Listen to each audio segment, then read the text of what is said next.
16h-17h, c'est votre avenir. Trina Magdine.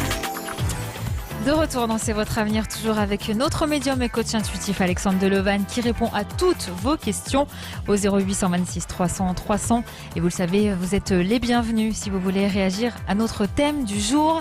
Et aujourd'hui, Alexandre, vous vouliez nous donner des exercices pour qu'on puisse développer notre médiumnité. Alors, j'ai prévu un papier et un stylo. Je vous encourage à faire pareil chez vous.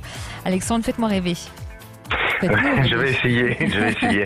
Alors oui, effectivement, Trina, dans une émission précédente, je vous ai donné déjà des exercices pratiques à faire de chez vous et sans être en plus expert des sciences divinatoires.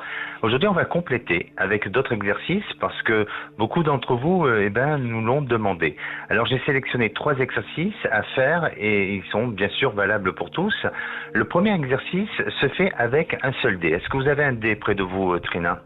Alors non, mais je note pour prévoir dès que je pourrai essayer. D'accord. Alors, dès que vous en avez un, vous pensez fortement à une question ou vous demandez à une personne de votre choix à penser à un sujet qui le préoccupe et vous jetez le dé.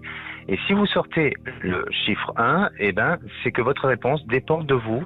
Et, si vous avez le 2, c'est par l'intermédiaire d'une personne que les événements vont se réaliser, ou bien ça parle aussi d'un rapprochement entre 2 êtres. Le 3, lui, il va falloir bien ou mieux communiquer sur le sujet qui vous préoccupe. Si vous sortez le 4, c'est que vous avez besoin de structurer ou d'organiser la situation. Pour le 5, c'est attendez-vous à des changements de la situation. Et pour le 6, parce que vous savez que sur un dé, il n'y a que 6 chiffres, c'est l'hésitation à ce que les choses se réalisent. Il y a une hésitation ou peut-être quelques conflits émotionnels apparaîtront. Ensuite, vous avez un deuxième exercice, c'est celui de tester sa capacité de fluide énergétique.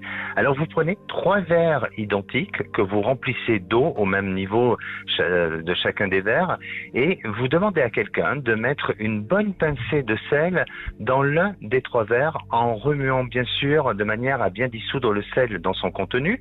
Et puis, vous faites recouvrir chaque verre d'une serviette de table. Idéalement, il vaut mieux que les serviettes soient identiques. Et vous passez vos mains au-dessus de chaque verre en vous autorisant de les toucher sans enlever bien sûr les serviettes. Et c'est à vous de ressentir quel verre est différent des autres. Et si vous trouvez que celui-ci, c'est celui qui comporte le sel, ça veut dire que vous avez en ce moment un fluide énergétique, voire du magnétisme ou même une excellente intuition. Et puis le 3e exercice qui est très simple, c'est lors d'un prochain repas de famille, chez vous ou ailleurs, et soit la veille ou avant d'avoir connaissance du plan de table, choisissez une chaise autour de cette table et à vous de visualiser quelle sera l'humeur et l'émotion de la personne qui sera assise lors de ce repas de famille et sur cette chaise. Voilà. Toujours la visualisation qui est très importante, on en parle souvent dans les émissions. Exactement. Très bien, merci pour tous ces exercices, Alexandre. On retrouve